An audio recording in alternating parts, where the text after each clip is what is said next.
Señoritas y jóvenes, continuamos con nuestro avance, no sin antes desear que todos estén muy bien, que sigamos cuidándonos, cuidando a los nuestros y teniendo fe, además poniéndole empeño a todas nuestras clases y al desarrollo de nuestras asignaturas, sobre todo a su formación, que es lo más importante.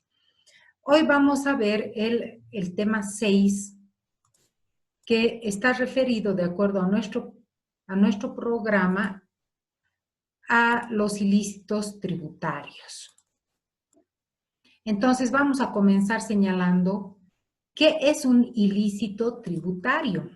El ilícito tributario es toda acción u omisión de las personas que va en contra de lo dispuesto por las normas tributarias, es decir, por lo dispuesto por el Código Tributario, y en tema de aduanas, por lo que está dispuesto en la Ley General de Aduanas. Entonces, queda claro que ilícito tributario es toda acción u omisión que va en contra de lo dispuesto por las leyes.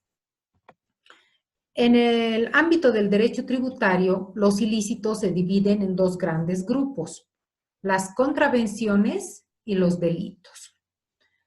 La diferencia entre contravenciones y delitos son tres.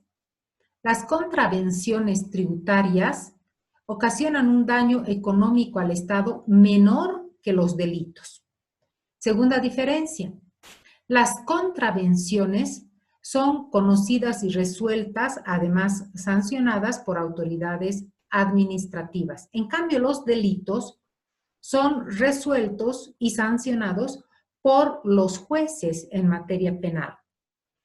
Y por consiguiente, las contravenciones tienen sanciones de tipo administrativo, como la multa, que es la sanción económica, inhabilitaciones, por ejemplo, inhabilitación para ejercer el comercio, la clausura, el decomiso de mercancía, el decomiso de unidades de transporte, por ejemplo.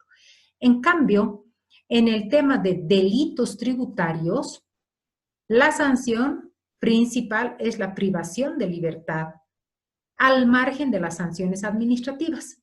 Por consiguiente, el delito constituye conductas mucho más graves, ocasionan un daño económico mayor que las contravenciones, los delitos son juzgados por los jueces en materia penal y las sanciones en los delitos son sanciones de tipo de privación de libertad, en todo caso.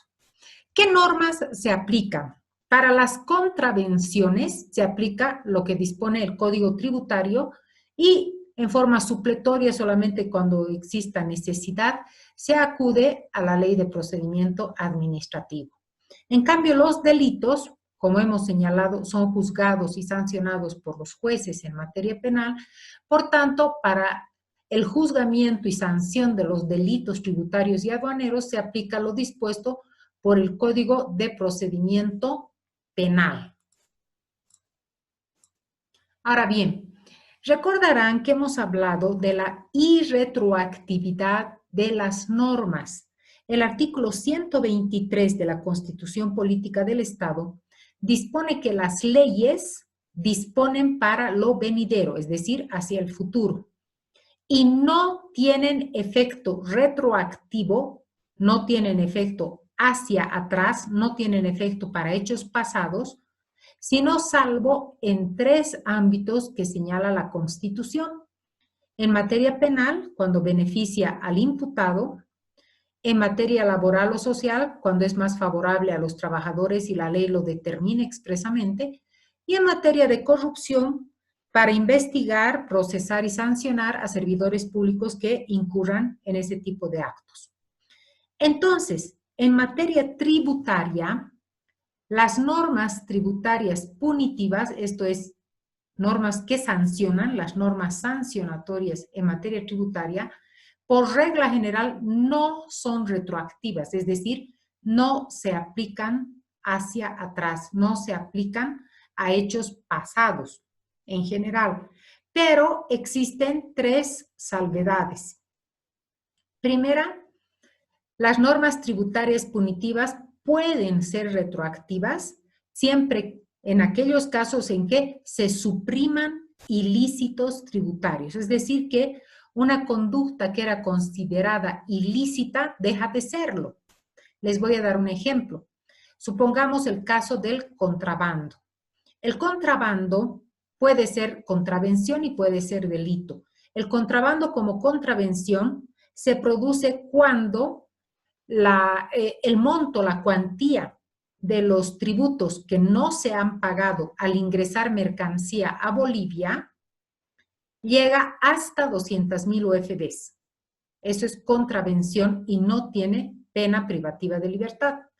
Pero el contrabando que supera las 200.000 UFBs es considerado como delito. Por tanto, sí tiene pena privativa de libertad. Entonces, en este primer caso, decimos, las normas tributarias en general no son retroactivas, salvo que se supriman ilícitos tributarios. Entonces, vamos a suponer que una persona es sorprendida en flagrancia cometiendo el delito de contrabando en enero de este año. Y ese contrabando era por 300.000 UFBs, unidades de fomento a la vivienda. Está en curso el proceso, todavía no tiene sentencia que haya cobrado ejecutoria, y de pronto hoy sale una nueva ley que determina que el contrabando va a ser considerado delito, pero a partir de 500.000 UFBs, ya no de 200.000. Por tanto, ese caso de contrabando que fue sorprendido en enero por 300.000 UFBs ha dejado de ser delito y se ha convertido en contravención. Entonces, en ese primer caso, como no tiene todavía sentencia ejecutoriada, beneficia al imputado porque se ha suprimido un ilícito. Segundo caso, cuando se establezcan sanciones más benignas, más suaves. En el mismo ejemplo del contrabando. El contrabando está en este momento sancionado con una pena privativa de libertad de 5 a 10 años. Supongamos que se emite una nueva ley en la que sanciona el contrabando con una pena privativa de libertad de 4 a 8 años. Por tanto, es una sanción más benigna y se va a aplicar esa nueva sanción aún a los delitos que se hubieran cometido antes de la emisión de esa nueva ley, pero con la condición que todavía no cuenten con sentencia ejecutoriada, es decir, que no haya terminado todavía el proceso. Y el tercer caso en que se pueden aplicar normas nuevas a hechos pasados, eso es la retroactividad, aplicar normas nuevas a hechos pasados, es cuando se fijen plazos de prescripción más breves. Por ejemplo, la obligación tributaria tiene un plazo de prescripción de 8 años. Supongamos que se define como que hay un proyecto de ley en este momento en la Asamblea Legislativa Plurinacional que está planteando que se disminuya la prescripción de 8 a 4 años. Si es que eso llega a producirse o eventualmente llegara a producirse, entonces eso beneficia también al contribuyente. Cuando se produce un ilícito tributario, existen, les decía, dos tipos de conductas que se han señalado. Una es la contravención y otra es el delito. La contravención tiene entonces una sanción administrativa, que es la multa, el decomiso, inhabilitación para el ejercicio del comercio, por ejemplo, la clausura, etc. En cambio, el delito tiene una sanción penal. La sanción penal es la privación de libertad.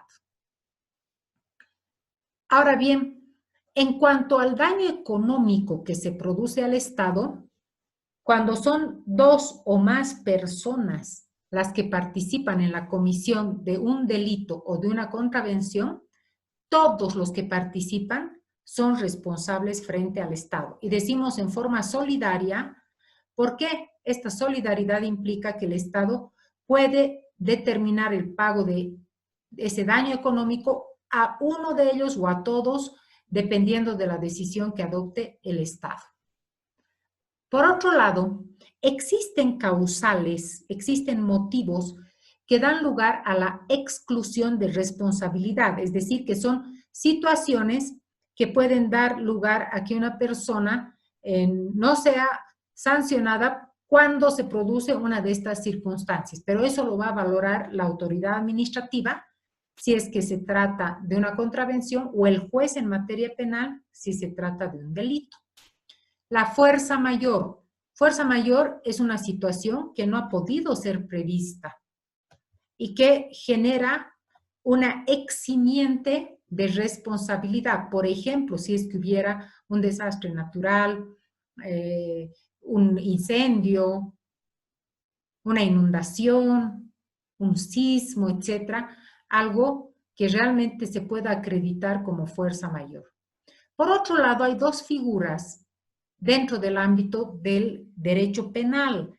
Esto se aplica específicamente más que todo para el caso de los delitos, el error de tipo y el error de prohibición. Cuando hablamos del error de tipo, estamos hablando de una situación en la que la persona que incurre en una conducta sabe, conoce la norma y conoce que determinadas conductas son contrarias al ordenamiento jurídico, pero realiza la conducta sin tener ninguna intención de hacerlo. El típico ejemplo en el error de tipo se produce cuando un grupo de amigos concuerda en ir al bosque a cazar venaditos. De modo que salen, van al bosque, están todos preparados para cazar, se dispersan, cada amigo va por un lado, por otro lado, y hace mucho frío, todos están muy abrigados y por el follaje de los árboles apenas se puede distinguir algún movimiento. Como hace tanto frío, todos están muy abrigados y uno de los amigos visualiza a través de los árboles un movimiento lejano y pensando que se trata de un venadito, dispara. Cuando se acerca a recoger su presa, evidencia que desafortunadamente ha disparado a uno de sus amigos. ¿Buscó ese daño? Jamás. Nunca quiso hacerlo.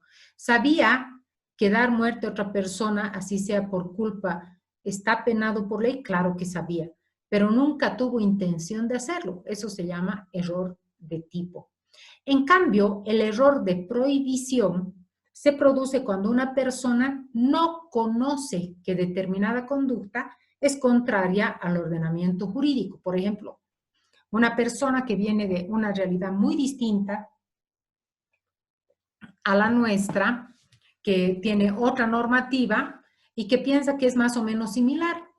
O una persona que nunca ha tenido contacto con las ciudades, con la comunidad civilizada, entre comillas, y entonces no sabe, no conoce que determinadas conductas tienen sanciones, ¿no? Entonces, ambos casos, tanto el error de tipo como el error de prohibición, ambos casos van a ser valorados, ya sea por la autoridad administrativa si se trata de contravención o por el juez en materia penal si se trata de delitos. Por otra parte, otra causal que excluye la responsabilidad es aquella que se produce cuando se trata de una decisión colectiva, es decir, una decisión adoptada por varias personas y una de ellas salva el voto, es decir, es de voto disidente y dice, yo no estoy de acuerdo con la decisión que ustedes están adoptando. Y hace constar por escrito esa disidencia. Al hacerlo por escrito, está excluyendo su responsabilidad. En cualquiera de los casos, se tiene que valorar todos los elementos de prueba que se presenten. Y también existen otras causales en materia aduanera que vamos a ver más adelante. Pasemos a ver el caso de las